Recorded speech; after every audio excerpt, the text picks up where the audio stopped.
Hello and welcome to another cables tutorial. My name is Tom on Discord and cables. My name is Panur, and today I want to talk about how to create a little gallery like this one. So we can scroll, we have two buttons and we can scroll through a list of cat images. Nice. So, okay, let's create a new patch. I already uploaded a few cat images here and I will just drag them out and place them in the patch and create a main loop. So we want to create an array of images that our gallery will display. So for this, I will use the operator texture array.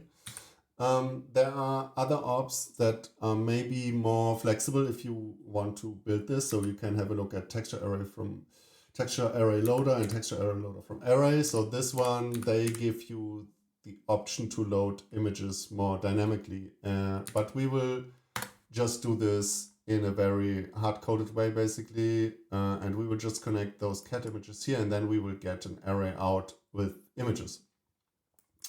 So we can have a look what's in this array by getting a texture out again. So if I use array get texture and maybe use the this texture operator, I can see, okay, our first image at index 0 is this image, and at index 1 it's this image, and at index 2 is this image. So I can scroll through this array and we have a convenient method to preview what's in there. Okay, great. So now let's draw them to the screen. Let's create a rectangle. Nope, rectangle I mean, and connect this to the main loop.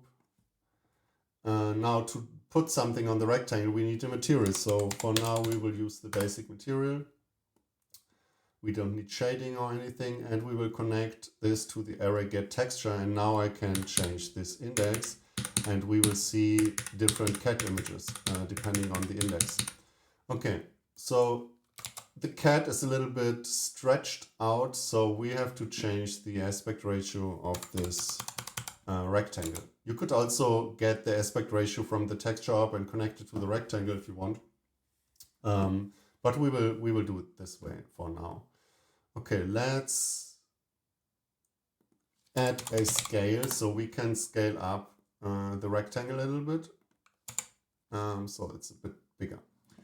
And now, let's keep this out. I will disconnect this. I just disconnected it by pressing X, which is super helpful. And let's just first put all the cats to the screen. So for this, we want to draw multiple rectangles, and we don't want to copy paste those ops and create more rectangles. We want to use a repeat operator. So I will insert the repeat operator. So this operator will just repeat everything that's below. It will trigger multiple times. So if I enter 10, it will just trigger everything below multiple times. And you can see this when you have the flow mode. By pressing F, you can switch through the flow modes. You see this is the normal speed or the normal amount of triggers. And you see below the repeat, there's a higher amount of repeats. So you know that this is executed multiple times. So let's change this to 3 for our 3 cats. And now the rectangle is drawn 3 times, but we only see it 1 time. This is because it's drawn over each other multiple times. So that is really not what we want. We want to draw them next to each other. And for this, we want to use the transform op, for example. So with the transform op, we can translate the image around, but it's still all are drawn over each other. So to do this, we can use the repeat op output. It's called index. So for each cat, this number will increase. So we can connect this to the x-axis, to the x input of the transform, and then we will see exactly 3 cat images here. So they are next to each other. So I can also multiply this number, for example, with something like 1.2, and then you see we can change the distance from each image easily. Great. So, but we see it's still the same cat. So we want to have a different cat on each image. For this, we can use the array get texture again. So if we connect this index output from the repeat to the array get texture, then we will see a different image for each rectangle. And this is basically our main functionality of the gallery. So we can see all our images now. Great. So next we want to, I will just add this scale again so that it's bigger and then we know which image we are focusing right now. So this is our first image and this is our second image. So now the main functionality of this slider gallery that I showed is that the images are scrolling in front of you, right? So for this, we want to use another transform operator. So, and by changing the X position, we see we can scroll through our images. So we have our scrolling gallery like this. So that's great. So this we want to control by pressing 2 buttons. And those buttons should increment the index of the cat that we want to see. So for this, we can use the incrementer op. So the incrementer ops, basically, this is just a counter. So you have a button for incrementing and for decrementing. So down here, you see the output value. So this is our count. So this is like 5, and now I can make it smaller and bigger again. For debugging reasons, it's really helpful that you click this 3-dot menu next to the port and choose extend title. So when you do this, the title here in the patch field will be extended by this value. So this is really helpful for debugging or for just knowing what's going on in your patch, right? So now we see value 2. So when I increment it, will get bigger, and when I decrement, it will get smaller again. So for our cat gallery, we want to limit this. We have only 3 cat images, so I will limit the length to 3. So now when I press increment, it will just stay between 0 and 2, or like between 0 and 3. So we have 3 values now, 0, 1, and 2. So because it's starting at 0, the last number is different to the length. But the length is basically how many images do I want, and the output is the index. So there are 3 indices in the length of 3. So 0, 1, 2. So don't get confused if you're not a programmer. If you have the length 3, you will get 3 different numbers out. So okay, so we can connect this incrementer op now to the transform operator to the position X, right? And then if we are at cat 0, we will see the first cat. So when we press increment, this is wrong. We see it's moving in the wrong direction, and we can, so now the value is 1, right? But if we just disconnect it and try it out again, when I move my mouse to the second cat, it will be -1. So we have to change the direction of the incrementer output value. And we can do this by multiplying this by -1. So we use the multiply op, and I just typed in multiply -1. And when I press enter, it will just take this value into the multiply op and multiply this by -1. So now this looks correct, right? So if I press increment and decrement, I can just go through all the cats. And right now, when I increment at the last one, it will just jump back to the first one. So we can change this behavior by changing the mode to stop at max. Sorry. So now when I increment, it will stop at the last cat, and it will stop at the first cat too. So this is the behavior I want. Okay, great. So now we can scroll through our images, which is already quite the achievement.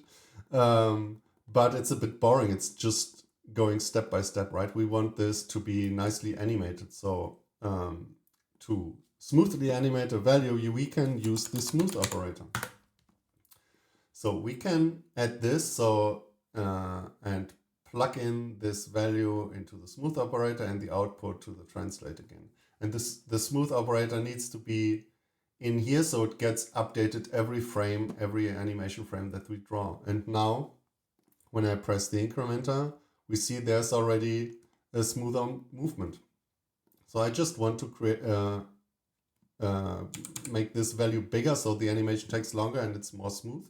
So I set it to 22, for example.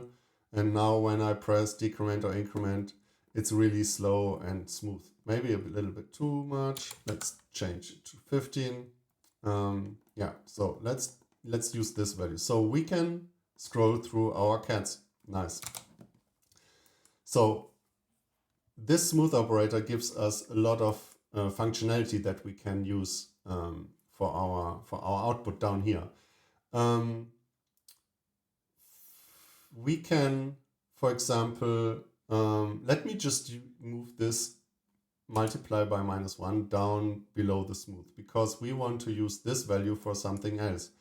So let's say this cat, the currently focused cat, should be bigger or full opacity, and the second one, the off-screen one, should be a little bit smaller, left and right from the centered image. So we can use this smooth value, for example, and just subtract it from the current repeat. And for example, add another scale. So, and when we connect this, every cat will have a different scale. So it looks wrong now, but this is normal. Like, just let's see what's happening. It looks really funny. And the cats are reversed. So this is because this difference from the position and from our repeat is negative in this case. So we want to have an absolute number, so always a positive number out of this. So we can use the operator abs, and now the cats are not reversed anymore, but like our current real focused cat is size 0, so we cannot see it, and the others are size 1. So we want to tweak those values a little bit, and we can do this using the map range operator. So the input is now from 0 to 1, and the output also from 0 to 1, but we want to reverse this. So basically, when the distance is 0, so when we are at this image in the center, we want the value to be 1.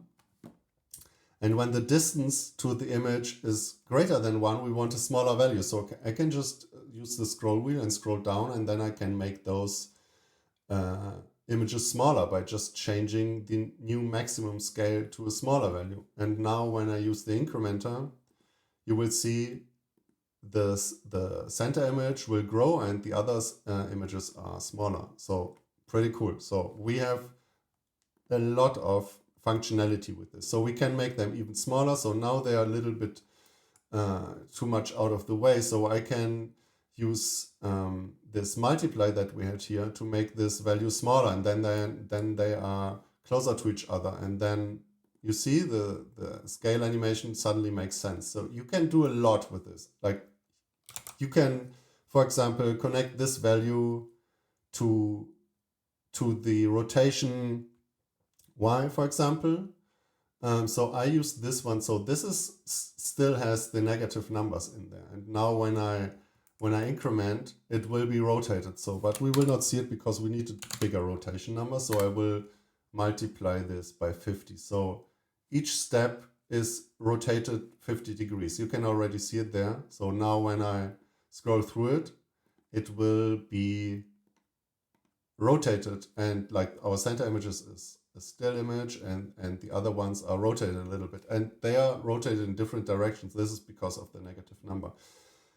And yeah, so this gives you a lot of functionality. You can also change the opacity of the secondary images to a lower opacity using the basic material, or whatever. Like, you can do tons with this. So please experiment with it when you're building, and your image gallery can look completely different than other image galleries.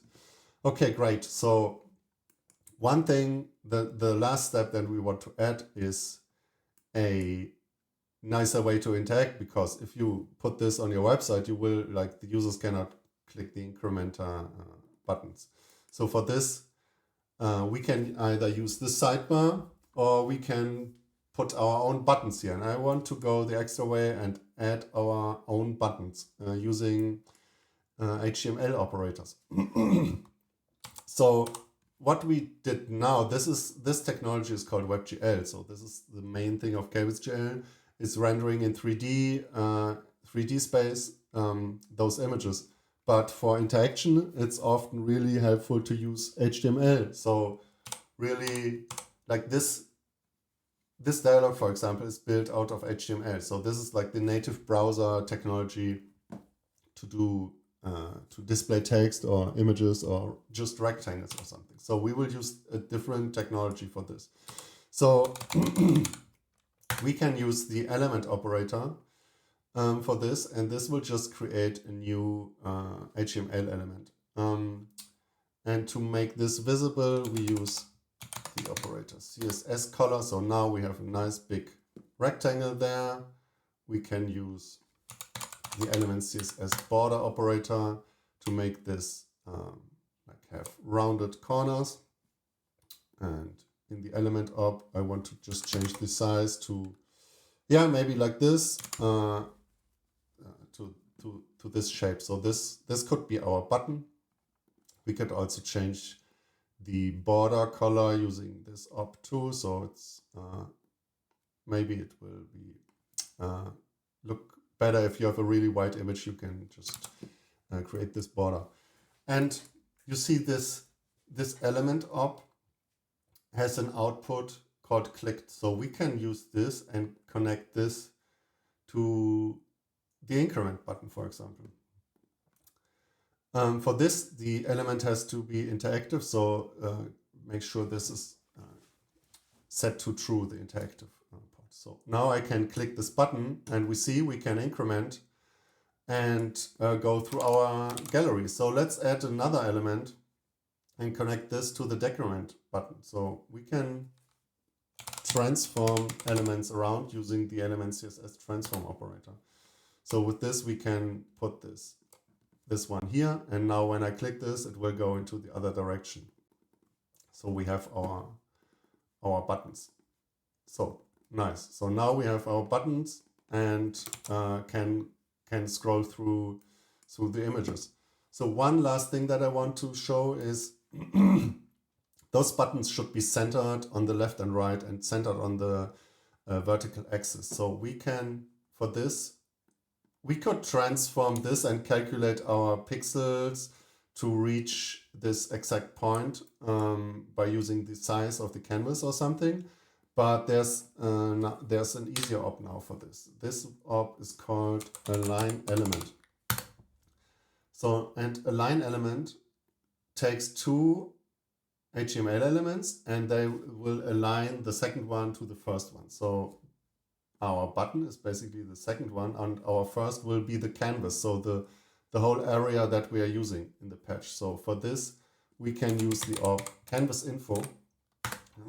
So this will give us information about our canvas, like the width and height and all this stuff. 1 second. Sorry. And it will also give us the canvas. And by doing this, we can select the alignment. So we can say this should be on the left side or on the right side and in the center. And also how the button, the orientation of the button is. So the orientation is like center. Then first of all, this alignment selects the point where the element is positioned. So on the right, maximum point on the right and on the center. So this point here is our point where it's located. And the orientation point is basically where the alignment in the rectangle is. So now it's on the bottom right corner position. So the bottom right corner is where our position is. So we want to use the center on the vertical axis, and on the horizontal axis we want it to be positioned right. And then it's exactly on the corner there. Okay, let's do this again for our other button and use the same canvas info element and put this on the left side and align it, orient it to the left. So now we have two buttons on the outer sides of our canvas, which is nice. So one last thing, so there's a new option here for this align element, and I can set an offset to the button. So I can add a little border. So let's just add like 20 pixels of border to our canvas, and the same here. So here it's negative 20 pixels. And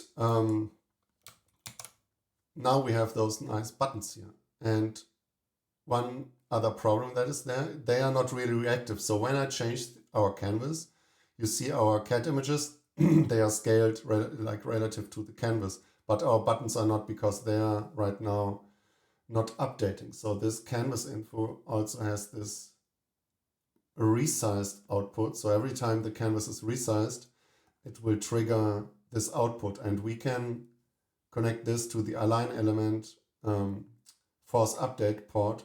And now when we resize the canvas, you will see those elements are automatically positioned to the right position. So we have like a nice reactive patch. So it reacts to change of size, and it will always be connected perfectly.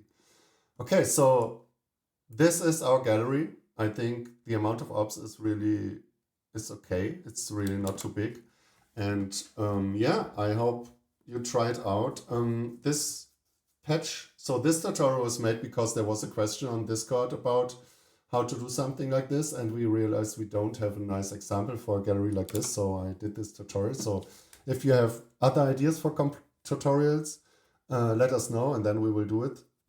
Also, this example is a bit bigger than our previous tutorials, but I think it's a really good example, and it's really lots of topics captured in this one. So let us know if you have any other ideas or any other questions, or how could we build this or that. Let us know on Discord or in the YouTube comments. Thank you very much. Bye bye.